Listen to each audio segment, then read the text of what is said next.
نے اس کے لیے جہنم بنا رکھی ہے جس میں وہ مذموم اور مردود ہو کر داخل ہوگا، اور جو آخرت چاہتا ہے اس کے لیے ایسی کوشش کرتا ہے جیسی کرنی چاہیے، اور وہ ایمان والا بھی ہو تو یہی لوگ ہیں جن کی کوشش کی قدر کی جائے گی۔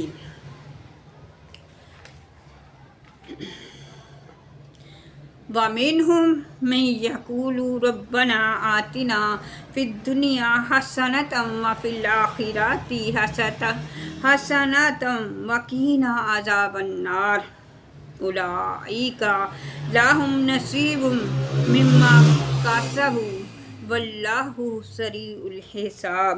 اور کوئی یوں کہتا ہے کہ اے ہمارے رب، ہمیں دنیا میں بھلائی عطا فرما اور ہمیں آخرت میں بھی بھلائی عطا فرما، اور ہمیں دوزخ کے عذاب سے بچا۔ ان لوگوں کے لیے ان کے کمائے ہوئے اعمال سے حصہ ہے اور اللہ جلد حساب کرنے والا ہے۔ سبحان اللہ۔ وَمِنْهُمْ مَنْ يَقُولُ، اور کوئی یوں کہتا ہے۔ اس آیت میں مذکور مسلمان کی دعا بہت جامع دوا ہے اور تھوڑے لفاظ میں دین اور دنیا کی تمام بھلائیاں اس میں مانگی گئی ہیں۔ حضرت انس بن مالک رضی اللہ تعالیٰ عنہ سے روایت ہے کہ نبی کریم صلی اللہ تعالیٰ علیہ وآلہ وسلم اکثر یہ دعا مانگا کرتے تھے: اللہم ربنا آتنا فی الدنیا حسنۃ وفی الآخرۃ حسنۃ وقنا عذاب النار۔ دنیا کی بھلائی میں ہر اچھی اور مفید شے داخل ہے، خواہ وہ کفایت کرنے والا رزق ہو، یا اچھا گھر، یا اچھی بیوی، یا اچھی سواری، یا اچھا پڑوس وغیرہ۔ وَاذْكُرُوا اللَّهَ فِي أَيَّامٍ مَّعْدُودَاتٍ فَمَن تَعَجَّلَ فِي يَوْمَيْنِ ثُمَّ إِثْمَ عَلَيْهِ وَمَن تَأَخَّرَ فَلَا إِثْمَ عَلَيْهِ لِمَنِ اتَّقَىٰ وَاتَّقُوا اللَّهَ وَاعْلَمُوا أَنَّكُمْ إِلَيْهِ تُحْشَرُونَ۔ ترجمہ کنز العرفان۔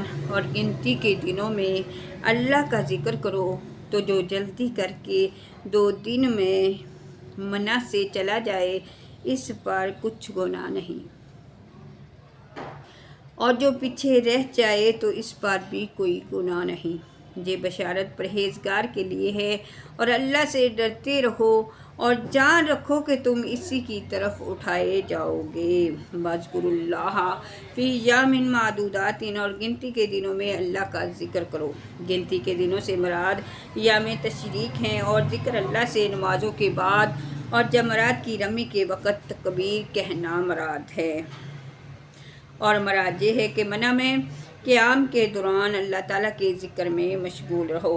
فَمَن تَعَجَّلَ فِي يَوْمَيْنِ، تو جو جلدی کر کے 2 دن میں چلا جائے، 10، 11، 12، 13 ذی الحج، ان 4 دنوں میں منع میں جمرات یا رمی کی جاتی ہے۔ 10 تاریخ کو صرف ایک جمرہ کی اور بقیہ طریقوں میں تینوں جمرات کی۔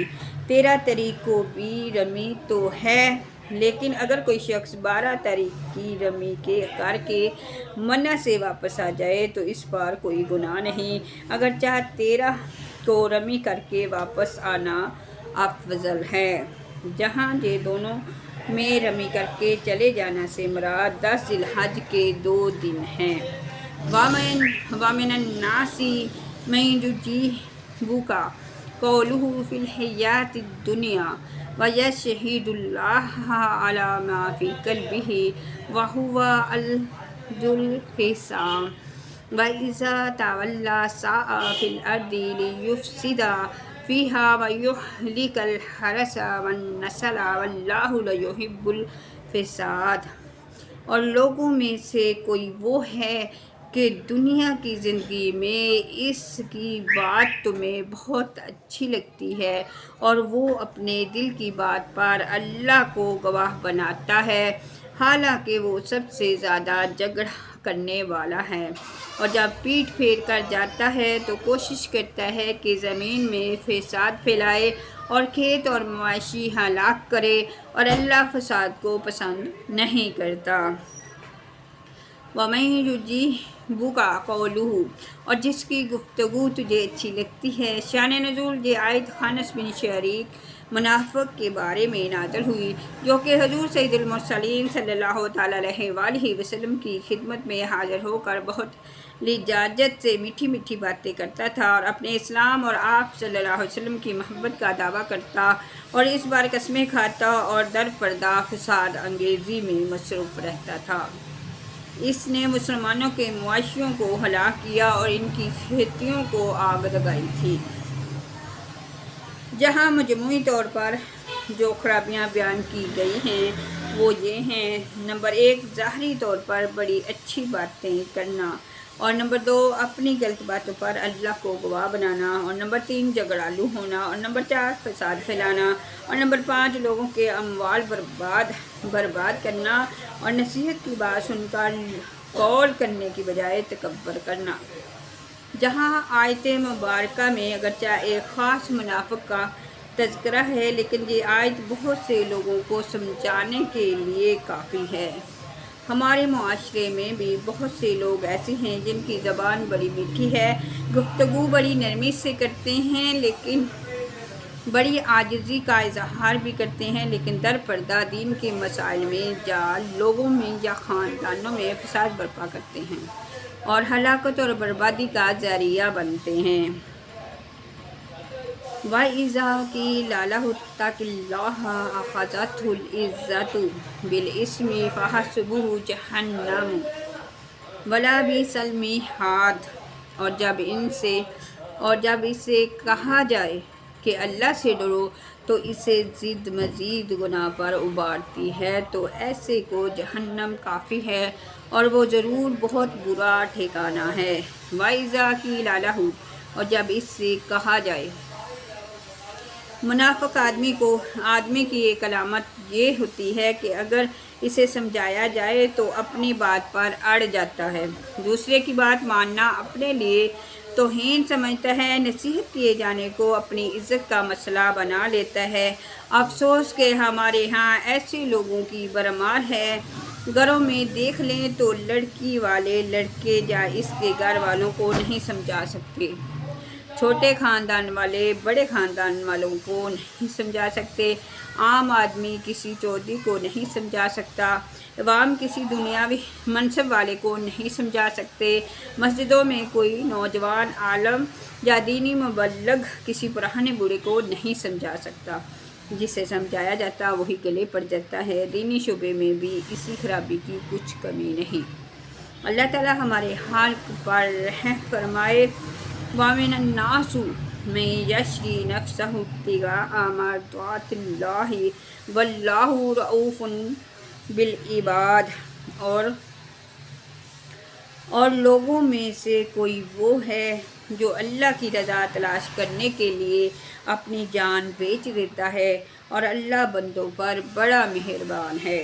من یشری نفسہ، جو اپنی جان بیچ دیتا ہے۔ شان نزول حضرت صہیب رومی رضی اللہ تعالیٰ عنہ مکہ معظمہ سے ہجرت کر کے حضور پرنور صلی اللہ علیہ وسلم کی خدمت میں مدینہ طیبہ کی طرف روانہ ہوئے۔ مشرکین قریش کی ایک جماعت نے آپ کا تعاقب کیا تو آپ سواری سے اترے اور ترکش سے تیر نکال کر فرمانے لگے کہ اے قریشیوں، تم میں سے کوئی میرے پاس نہیں آ سکتا جب تک کہ میں تیر مارتے مارتے تمام ترکش خالی نہ کر دوں، اور پھر جب تک تلوار میرے ہاتھ میں رہے اس سے ماروں گا، اور اگر تم میرا مال چاہو جو مکہ مکرمہ میں مدفون ہے تو میں تمہیں اس کا پتہ بتا دیتا ہوں، تم میرا راستہ نہ روکو۔ وہ اس پر راضی ہو گئے اور آپ رضی اللہ تعالیٰ عنہ نے اپنا تمام مال کا پتہ بتا دیا۔ جب آپ حضور انور صلی اللہ علیہ وسلم کی خدمت میں حاضر ہوئے تو یہ آیت نازل ہوئی۔ حضور اقدس صلی اللہ علیہ وسلم نے آیت تلاوت فرمائی اور ارشاد فرمایا کہ تمہاری یہ جاں فروشی بڑی نفع بخش تجارت ہے۔ سبحان اللہ۔ یا ایھا الذین آمنوا ادخلوا فی السلام کافۃ ولا تتبعوا خطوات الشیطان انہ لکم عدو مبین، اور اے ایمان والو، سلام میں پورے داخل ہو جاؤ اور شیطان کے قدموں پر نہ چلو، بے شک وہ تمہارا کھلا دشمن ہے۔ ادخلوا فی السلام کافۃ، سلام میں پورے داخل ہو جاؤ۔ شان نزول اہل کتاب میں سے حضرت عبداللہ بن سلام رضی اللہ تعالیٰ عنہ، ان کے اصحاب تاجدار رسالت صلی اللہ تعالیٰ علیہ وآلہ وسلم پر ایمان لانے کے بعد شریعت موسوی کے بعد احکام پر قائم رہے، ہفتے کے دن کی تعظیم کرتے، اس روز شکار سے لازماً جتنا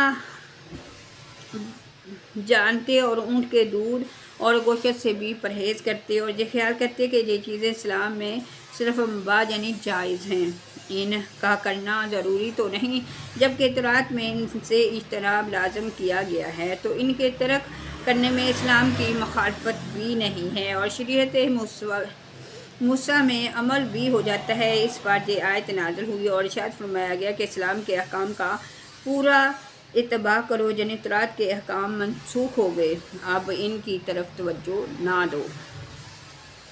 ایمانی کمزوری کی علامت، یاد رکھیں کہ داڑھی منڈوانا، مشرکوں کا سا لباس پہننا، اپنی معاشرات بے دینیوں جیسا کرنا بھی سب ایمانی کمزوری کی علامت ہے۔ جب مسلمان ہو گئے تو سیرت، صورت، ظاہر، باطن، عبادات و معاملات، رہن سہن، میل برتاؤ، زندگی، موت، تجارت، ملازمت، سب میں اپنے دین پر عمل کرو۔ نیز یہ بھی معلوم ہوا کہ مسلمان کا دوسرا مذاہب یا دوسرے دین والوں کی رعایت کرنا شیطانی دھوکے میں آنا ہے۔ اونٹ کا گوشت کھانا اسلام میں فرض نہیں، مگر یہودیت کی رعایت کے لیے نہ کھانا بڑا سخت جرم ہے۔ کافروں کو راضی کرنے کے لیے گائے کی قربانی بند کرنا بھی اسی میں داخل ہے۔ یونی کسی جگہ اذان بند کرنا یا اذان آہستہ آواز سے دینا سب اسی میں داخل ہے۔ فَإِنَّ زَلَلْتُم مِّن بَعْدِ مَا جَاءَتْكُمُ الْبَيِّنَاتُ فَاعْلَمُوا أَنَّ اللَّهَ عَزِيزٌ حَكِيمٌ، اور اگر تم اپنے پاس روشن دلائل آ جانے کے بعد بھی لرزش کھاؤ یعنی غلطی کرو تو جان لو کہ اللہ زبردست حکمت والا ہے۔ فَإِن زَلَلْتُم، پھر اگر تم پھسلو، اس سے مراد یہ ہے کہ واضح دلیلوں کے باوجود اسلام میں پورے داخل ہونے سے دور رہو اور اسلام کی راہ کے خلاف روش اختیار کرو تو یہ تمہارا سخت جرم ہے۔ علم کے باوجود بے عملی جہالت ہے۔ هَلْ يَنظُرُونَ إِلَّا أَن يَأْتِيَهُمُ اللَّهُ فِي ظِلَالٍ مِّنَ الْغَمَامِ وَالْمَلَائِكَةُ وَقُضِيَ الْأَمْرُ وَإِلَى اللَّهِ تُرْجَعُ الْأُمُورُ، اور لوگ تو اسی چیز کا انتظار کر رہے ہیں کہ بادلوں کے سایوں میں ان کے پاس اللہ کا عذاب اور فرشتے آ جائیں اور فیصلہ کر دیا جائے اور اللہ ہی کی طرف سب کام لوٹائے جاتے ہیں۔ حال ينظرون، کس چیز کا انتظار کرتے؟ فرمایا جا رہا ہے کہ دین اسلام چھوڑنے اور شیطان کی فرمانبرداری کرنے والے کس چیز کا انتظار کر رہے ہیں؟ کیا اس کا کہ اللہ تعالیٰ کا عذاب اور عذاب کے فرشتے اتر آئیں اور ان کا قصہ تمام کر دیا جائے۔ تو پیارے ویورز، آج کی ہماری آیتیں اتنی ہی، کل انشاءاللہ ہم 211 آیت سے دوبارہ شروع کریں گے۔ دعاؤں میں یاد رکھیے گا۔ اللہ تعالیٰ ہم سب کا حافظ و ناصر ہو۔ السلام علیکم ورحمۃ اللہ وبرکاتہ۔